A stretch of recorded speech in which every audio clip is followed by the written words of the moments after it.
Qul, katakan oleh Muhammad, in kana aba'ukum. Ini adalah satu contoh bagaimana Allah perintah. Ayat ni ayat Quran. Allah perintah kepada Nabi sallallahu alaihi wasallam, in kana aba'ukum wa abna'ukum. Jika sekiranya ayah-ayah kamu, anak-anak kamu, wa ikhwanukum, saudara-saudara kamu, wa azwajukum, isteri-isteri kamu, wa ashiratukum, kaum keluarga kamu, wa amwalun iqtaraftumuha, dan harta-harta yang kamu sayang, harta yang kamu miliki, yang kamu kerja kuat dapat harta, kamu sayang harta itu. Wa tijaratun takshawna kasadaha, dan perniagaan yang kamu takut akan kerugiannya. Wa masakinu tardawnaha, dan rumah-rumah kediaman, rumah-rumah sewa yang kamu sayang, yang kamu kasih. Ahabba ilaikum minallahi wa rasulih wa jihadin fi sabilih. Lebih kamu kasih berbanding Allah dan Rasulnya dan jihad di jalannya. Fatarabbasu hatta ya'ti Allahu bi amrih. Maka tunggulah saat ketika turunnya keputusan daripada Allah. Imam Ibn Katsir rahimahullah, sewaktu dia menafsirkan ayat ni, dia kata tunggulah bala dan bencana yang akan dihantar oleh Allah kepada mereka yang meletakkan kecintaannya kepada perkara-perkara yang disenaraikan tadi. Ayah-ayah, anak-anak, saudara, isteri, kaum keluarga, harta benda, perniagaan, rumah sewa. Ini yang dia lebih sayang, sehingga akhirnya perkara-perkara ini menyibukkan dia, lupa dia untuk ikut syariat dan sunnah yang ditinggalkan oleh Nabi. Dia tak peduli apa yang telah ditinggalkan oleh Nabi, semata-mata kerana nak jaga dunia, nak jaga periuk nasi, nak jaga poket, nak jaga perut. Sayang dia kepada perkara-perkara yang disenaraikan tadi, lebih daripada Allah, lebih daripada Rasul, lebih daripada jihad di jalannya, di jalan Allah. Fatarabbasu, maka tunggulah, kata Allah, tunggulah bencana dan azab yang akan menimpa. Ini amaran daripada Allah. Wallahu la yahdil qaumal fasiqin, dan Allah tidak akan memberi petunjuk kepada orang-orang yang fasik, orang-orang yang melakukan kerosakan ini. Dalam ayat ni Allah sebut ahabba ilaikum minallahi wa rasulihi. Minallahi wa rasulihi, perkataan Rasul tu dia letak selepas Allah. Allah wa rasulihi, itu bukan mensyirikkan Allah, bukan maksud menyamatarafkan Rasul dengan Allah.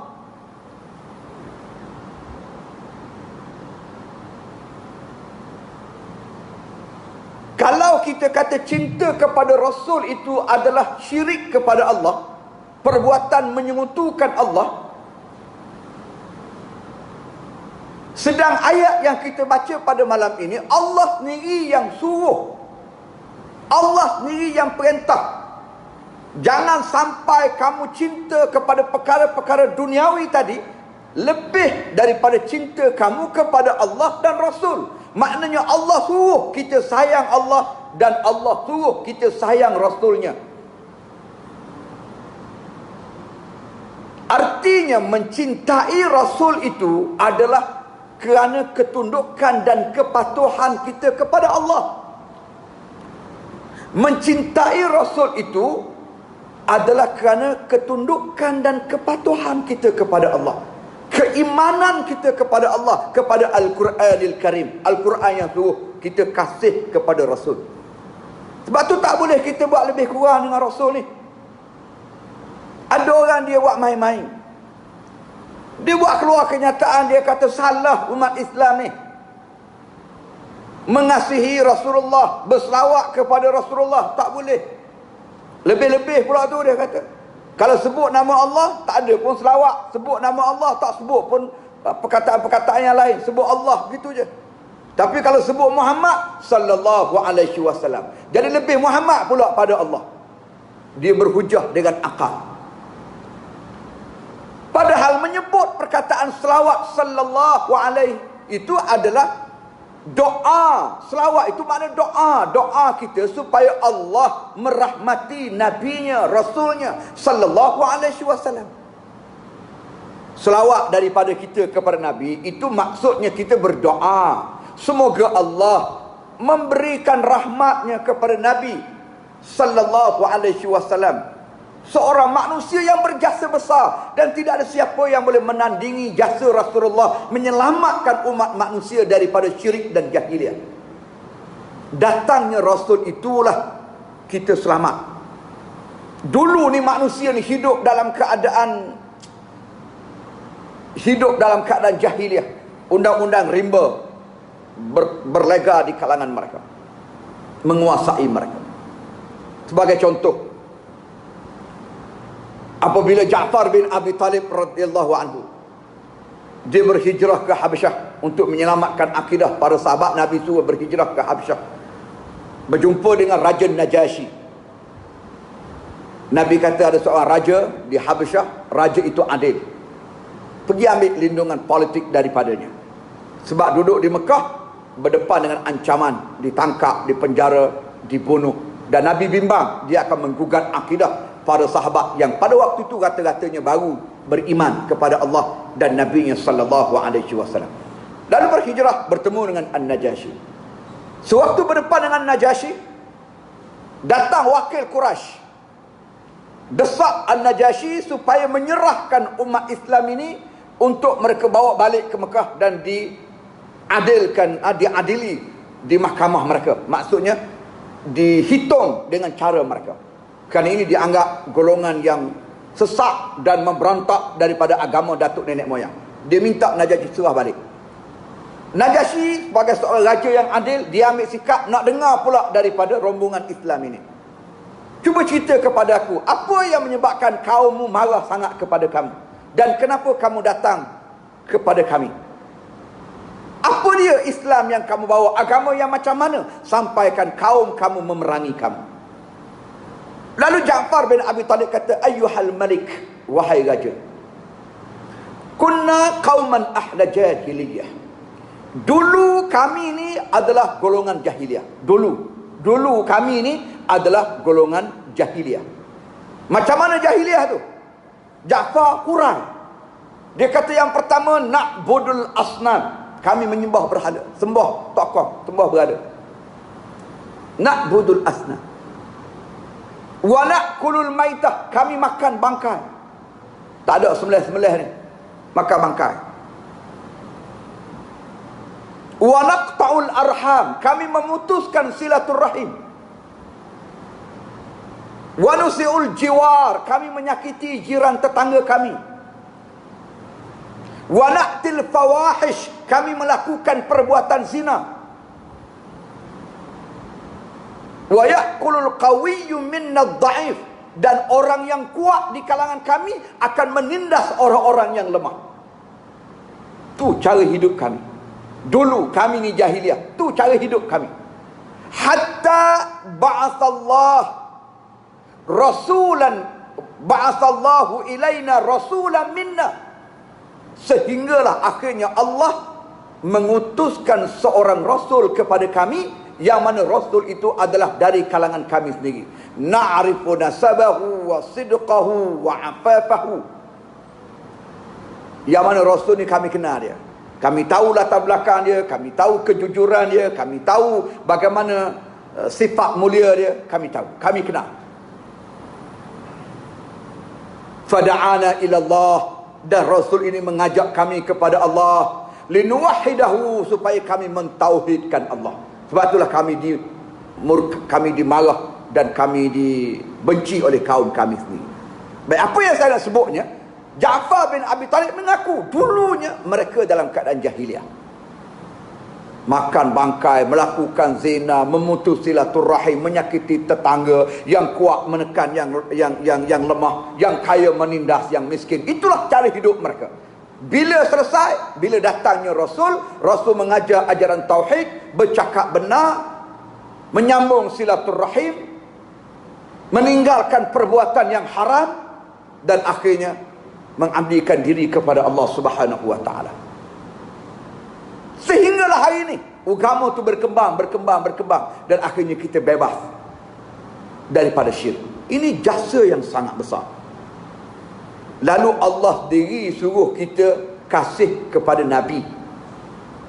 Nabi itu adalah Habibullah, kekasih Allah, dan Allah suruh kita kasih kepada Nabi dia. Jadi kasih kita kepada Nabi tak boleh dianggap mensyirikkan Allah. Sama juga berselawat. Berselawat kepada Nabi itu bukan perbuatan mengagungkan Rasulullah sampai taraf jadi Tuhan, tidak. Selawat ni ialah doa kita kepada Allah supaya Allah menurunkan rahmatnya kepada Nabi yang diutuskan kepada kita. Itu makna selawat. Ni dengan akal dia kata selawat ni menunjukkan kita ni membesarkan Nabi lebih daripada Allah. Sebut Allah tak ada selawat, sebut Nabi ada selawat. Mana besar Nabi daripada Allah? Mudah je dia guna congok akal dia. Hak nakal lagi dia kata, tengok, masa kita selawat tu, selawat ke Nabi. Tapi masa selawat ke Nabi, ada perkataan Allah dalam tu. Sallallahu, ada perkataan Allah masa selawat ke Nabi. Jadi maknanya Allah Ta'ala tu duduk dalam selawat Nabi je. Kecilnya Allah Ta'ala, besarnya Nabi. Maka itu adalah syirik, kata dia. Ini pun satu hal juga. Dia tafsir guna akal, tak guna ilmu. Perkataan Allah dalam selawat tu bukan kita letak Allah Ta'ala tu kecil masuk dalam Nabi, duduk bawah pada Nabi. Bukan. Makna sallallahu alaihi wasallam itu adalah sallallahu, semoga Allah berselawat, semoga Allah merahmati ke atas Nabi. Kita minta doa kepada Allah, bukan syirik. Kita sebut je Nabi Muhammad sallallahu alaihi wasallam. Sallallahu alaihi wasallam. Apa makna perkataan Allah dalam tu? Sallallahu alaihi wasallam. Maknanya kita minta supaya Allah merahmati ke atasnya, ke atas Nabi kita Muhammad sallallahu alaihi wasallam. Bukan kita letak Allah Ta'ala tu duduk bawah Nabi Muhammad, bukan. Tapi kenapa dia boleh cakap begitu? Sebab jahil, tak mengaji. Dia main tembok ikut dah. Hak pelik lagi ada orang percaya. Orang percaya duduk ratik kata, oh tak boleh selawat ni mensyirikkan. Allah Ta'ala tak ada pula selawat. Allah Ta'ala tidak perlu selawat. Selawat itu kita nak doa kepada Allah supaya Allah rahmat Nabi. Kepada Allah tak perlulah kita doa, ya Allah engkau berilah rahmat kepadamu ya Allah. Tak betul lah cara tu. Allah Ta'ala ni kita kena puji dia. Sebab tu kita sebut Allah Subhanahu wa ta'ala, Allah Azza wa Jalla. Allah Tuhan yang maha tinggi, yang maha agung. Allah maha suci dan maha tinggi, yang tidak ada yang lebih tinggi daripada Allah. Tidak ada sebarang cacat cela pada Allah. Itu cara sebut nama Allah. Allah Subhanahu wa ta'ala, Allah Azza wa Jalla, Allah apa lagi? Tu nama-nama Allah yang boleh kita letak pada Allah. Puji Allah, tak perlu selawat dah. Nabi itu kita selawat, Allah Ta'ala juga yang suruh selawat. Selalu kita dengar khatib baca khutbah kan, satu daripada rukun khutbah ialah selawat ke Nabi. Salah satu daripada rukun ialah berselawat pada Nabi, rukun khutbah. Jadi biasanya khatib ni waktu dia nak selawat tu dia mari dalil. Dia mari dalil firman Allah, ya ayyuhallazina amanu sallu. Macam mana? Allah tak mari. Innallaha wa malaikatahu yusalluna 'alan nabi. Sesungguhnya Allah, innallaha wa malaikatahu yusalluna 'alan nabi. Sesungguhnya Allah dan malaikatnya berselawat ke atas Nabi. Maka hendaklah kamu berselawat ke atasnya. Itu perintah daripada Allah. Jadi Allah yang suruh kita berselawat. Apa kita nak protes lah ke mana? Kata nak mengagungkan Allah, nak mensucikan Allah, marah selawat ke Nabi ni kata syirik. Allah je yang maha agung. Cara bercakap tu macam nak mengagungkan Allah, nak membesarkan Allah. Jangan biar ada syirik dah pada Allah. Betul lah tu. Tetapi dia silap. Yang selawat ke Nabi ni Allah Ta'ala hak suruh. Kalau kita nak mengagungkan Allah, kena terimalah perintah Nabi, perintah Allah. Allah yang suruh kita selawat.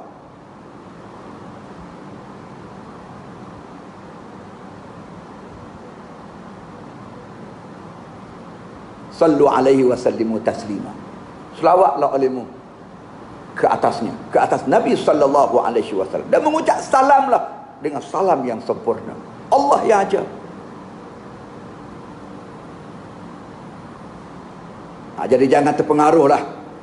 Saya sengaja sebut ni pasal sehari dua ni ada orang atas WhatsApp saya tanya, betul ke Ustaz selawat ke Nabi, puja puji Nabi, cinta Nabi ni adalah satu perbuatan yang syirik kepada Allah Subhanahu wa taala. Siapa dia kata, siapa ke peringkat mengucap ni pun la ilaha illallah je, tak perlu ada Muhammad Rasulullah. Astagfirullahalazim.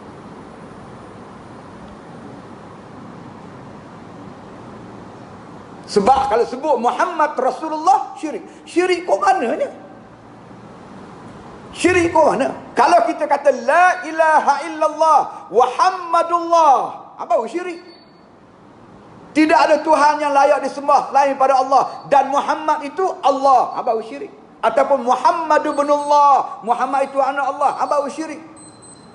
Ni kita kata la ilaha illallah, tidak ada Tuhan yang layak disembah melainkan Allah. Muhammad Rasulullah, Muhammad pesuruh Allah. Syirik ke mana? Syirik ke mana? Kalau kita kata tidak ada Tuhan yang layak disembah selain daripada Allah, Muhammad pun Allah juga, itu baru syirik. Muhammad pun Tuhan juga, baru syirik. Sebab tadi kita kata la ilaha illallah, lepas tu kita kata Muhammadun ilahun ghairu. Contoh, Muhammad juga adalah Tuhan yang selain daripadanya. Jadi kafir lah, syirik. Kita tak kata gitu, kita kata Muhammad Rasulullah. Muhammad itu Rasul Allah, pesuruh Allah, hamba Allah. Jadi kok mana syirik? Tapi dia boleh sebut, dia kata tak boleh sebut la ilaha illallah Muhammad Rasulullah tu syirik. Itu kerana jahil, tak mengaji. Kena hati-hati. Ilmu ni kita tak boleh main belasah begitu je. Nampak sekali pandang macam tu dah pula. Orang yang tak mengaji, orang-orang awam yang tak mengaji ni, dia sungguhlah sebut dah tauhid la ilaha illallah, disambung dengan Muhammad Rasulullah. Jadi Muhammad Rasulullah tu dengan Allah tu duduk sebahagian. Dia kira gitu. Kena faham makna tu. Betul lah duduk sebahagian, tapi dia bukan mensyirikkan Allah.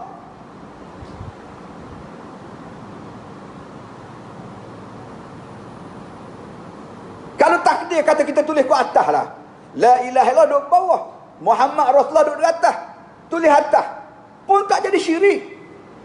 Cuma dari segi adab tak kena lah, tak betul lah dari segi adab. Tapi dia tidak jadi syirik sebab perkataan Muhammad Rasulullah itu adalah Muhammad pesuruh Allah. Kita mengaku Muhammad itu adalah pesuruh Allah yang diutuskan oleh Allah, Allah yang mengutuskan Muhammad. Dia tak syirik. Syirik ni apabila kita menduakan Allah, menganggap ada Tuhan yang lain yang disembah selain daripada Allah, menganggap ada sesuatu yang boleh memberi manfaat dan mudarat selain daripada Allah. Itu baru jatuh syirik.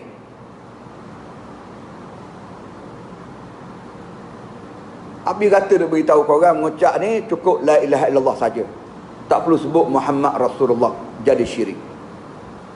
Ni kira ajaran tu salah.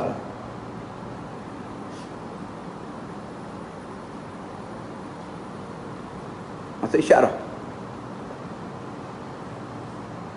banyak lagi nak sebut, habis lah.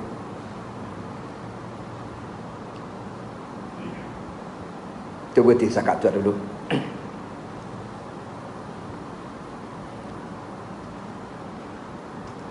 Untuk lebih mendalami tentang kecintaan dan kasih kita kepada Allah dan Nabi-Nya sallallahu alaihi wasallam, kita boleh rujuk dalam Al-Quran, dalam hadis Nabi, banyak.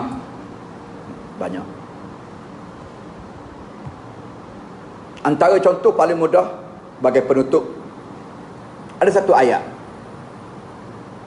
Allah kata, "Qul," katakan olehmu hai Muhammad. Ni Allah suruh Nabi sebut. Ada orang dakwa, dia kata Nabi ni pandai-pandai je suruh orang ikut dia.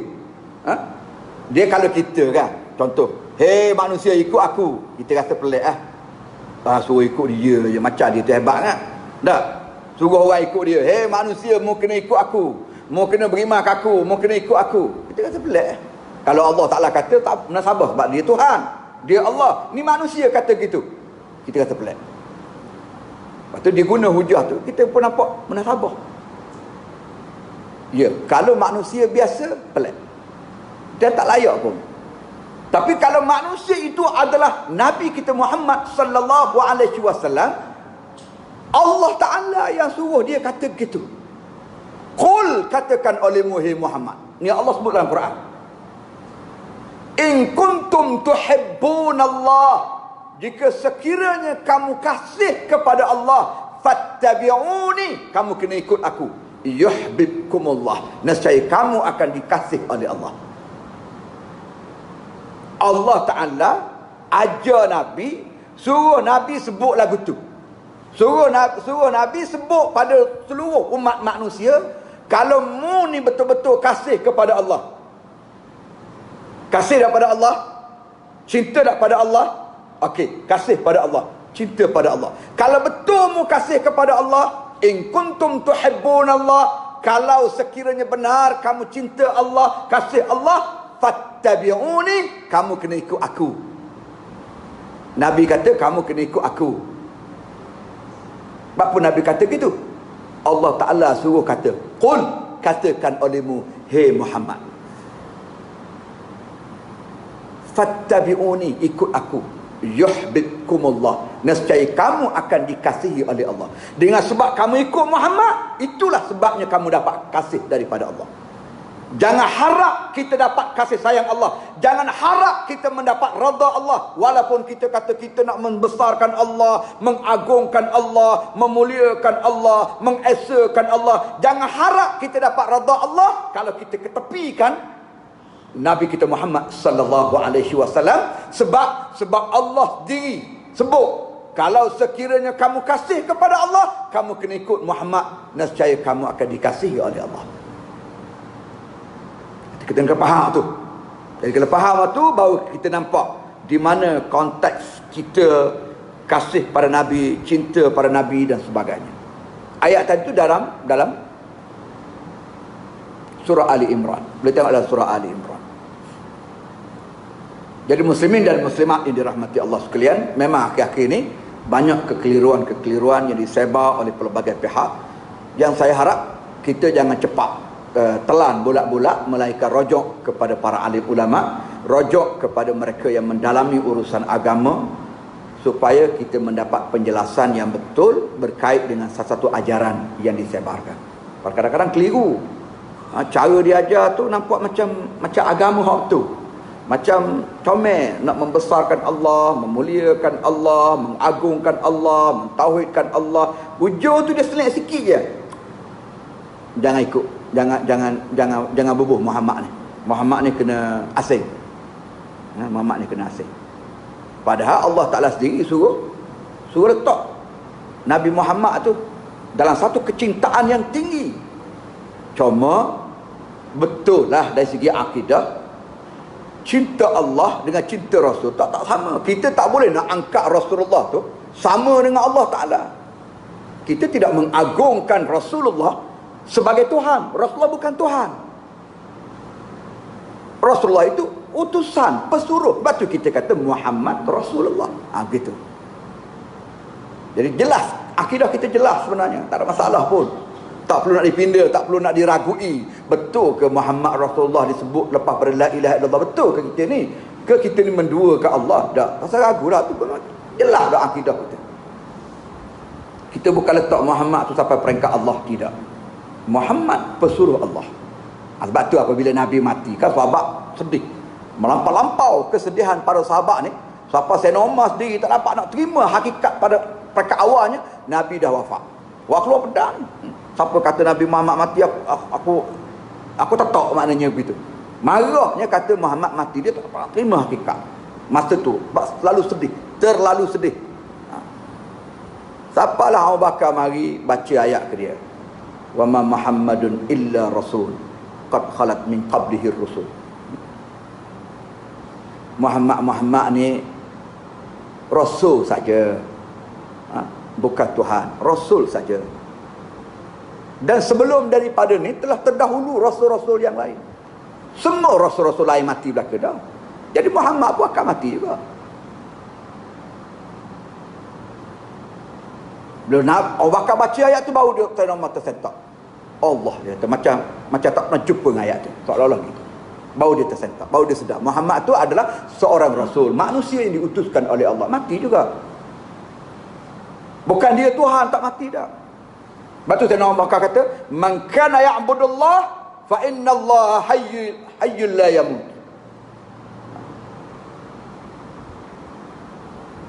Wa man kana ya'budu Muhammadan fa inna Muhammadan qad mat wa man kana ya'budullah fa innallaha hayyul la yamut. Itu ucapan Abu Bakar masa pidato dia, masa sahabat duduk tengah sedih dengan kematian Nabi ni. Abu Bakar bangun, Abu Bakar kata, man kana ya'budu Muhammadan, siapa-siapa yang menyembah Muhammad, fa inna Muhammadan qad mat. Nabi telah wafat, Nabi telah mati. Wa man kana ya'budullah, siapa-siapa yang mengabdikan diri kepada Allah, fa innallaha hayyul la yamut, sesungguhnya Allah itu hidup dan tidak mati. Itu akidah kita, jelas, tak perlu ragu. Wallahu a'lam. Aqulu qawli hadza wa astaghfirullahal azim li wa lakum wa lisairil muslimina wal muslimat innahu fal ghafurur rahim. Assalamu alaikum warahmatullahi wabarakatuh.